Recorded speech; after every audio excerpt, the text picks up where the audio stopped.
front angled fins. They're shorties. I should have brought my bongs over here because it's worth killing a little time over. But I brought that out and tried it there, and man, with all those extra fins, there is a little bit of drag. Obviously, there's something pulling. But when you get up, it feels like you're on a foil almost, because the water pushes the actual bottom of the board has a really deep double close to the stringer. It doesn't double all the way to the rail, just really close to the stringer. So the water gets introduced to the front of the board, and then it's pushed to the stringer, and then it pushes against those fins as it comes out the back side of the board. So when you start to get speed, man, it gets loose. You got all the fins, you're like, that thing's gonna be tight. Yeah. And you get up, and dude, you can draw lines, and it just feels like flowy, super flowy. I just can't have any drag, man. I can't catch waves. I can't paddle back out from a long wave if I have any kind of drag. What do you prefer yourself? You like a quad or a thruster? Man, I was on a thruster run from, I mean, I come from a time of a twin fin. I mean, when I first started surfing, there was a lot of single fins, and twin fins were big. And I saw the thruster come in, luckily, like, you know, in my teens. But I was a huge thruster fan right up until about 8 years ago, and I borrowed a twin fin, and I rode twins for like 6 or 7 years solely. I threw a little third nub every once in a while, but I mostly rode push back. Like a standard thruster is 11 inches from the tail, is your front fin, the back, and a real true twin fin is like 9. So the front fins are pushed back 2 inches towards the tail, pretty standardly.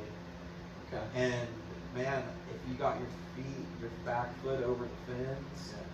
Fastest board I ever rode was an old rusty Elwood board shaped in Puerto Rico. And twin fin, big, thick fins. Yeah. And man, never have I gone faster. A lot of them are pointed more straight too. They're not. What's up, man? They're not towed in so much. Yeah, just straight big. So you get a lot of the keel boards. The new keel boards you see are more of it's an 1/8 inch toe versus a 1/4 inch. Like standard's a 1/4 inch. I always think of it like a car alignment, because all cars are aligned just to slightly be towed in, so when you let go of the wheel, it goes straight. If you had them just perfectly straight, like if you try to push a car on flat ground, it's a little bit hard to push. If you pull those tires, if you put a line it perfectly straight, you can push it with one hand. Yeah, true that. You know, so that's like that whole thing, and you know, you're steering from the rear. Yeah. And those fins that are angled, the straighter they are.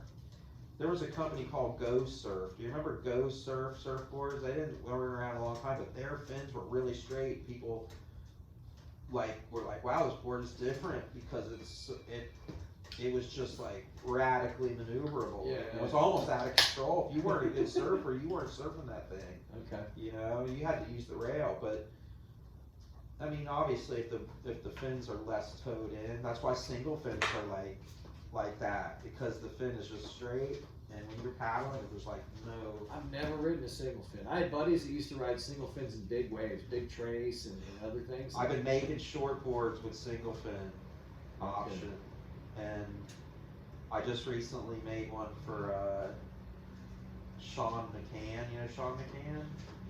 He just moved up here to Jupiter from like mid-county, and he's got some really good ideas for boards. He knows, he can't shave, but he can go let's try this and check this out. What's a single fin do for you on a short board? Does it make it looser, less drag? Rusty had one out for a while, didn't do super good. I think people are kind of closed-minded a little bit about fin setup. They go with what they like and know. Yeah.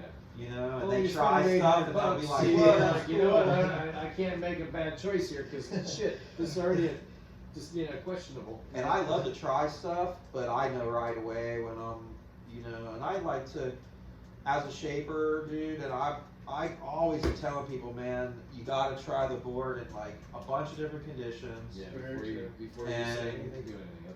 You know, and everything, because I've made some boards for myself that were like, I was like, and then they ended up being like magical boards, you know. I've had boards that I've ridden for a month and I've had to change the fins, and I'm like, holy shit. The weird thing about this particular board right here is I made it and I used it one time. I really didn't like it, and then I made like 3 other boards and rode them, and I like this one, and this one was okay for this, and I travel a lot, so you know I go to Pavones and to El Salvador quite a bit over the last 5 years, and those point breaks are a lot different from the beach breaks and the reef breaks and stuff. You can really hone a board in. And I pulled this thing back out. It was like brand new, and I was like, man, I gotta try this thing again. That's the best though. And I got back on. I was like, how come I haven't been riding? This thing's been sitting in my. This thing's been sitting in the shop collecting dust, and I've been on like 8 trips without it. It's just, and it's my favorite board. Yeah. I mean, I'm just like. It is weird. I agree with you. And you change too. People change a little bit, and maybe you're in better shape a little bit less. I mean, it doesn't take much to feel it out in the water sometimes, you know. That's for sure. You go for 2 jogs, man, and then the 3rd day go surfing, you'll have a little bit more wind. Yeah. Let's take a break for a minute. Regroup, and come back and start from the beginning. Yeah, I got a couple other cool things to talk about too, so yeah, definitely. BT, we got to get your music game on point too. So, how do we do that when we'll you're? talk about that.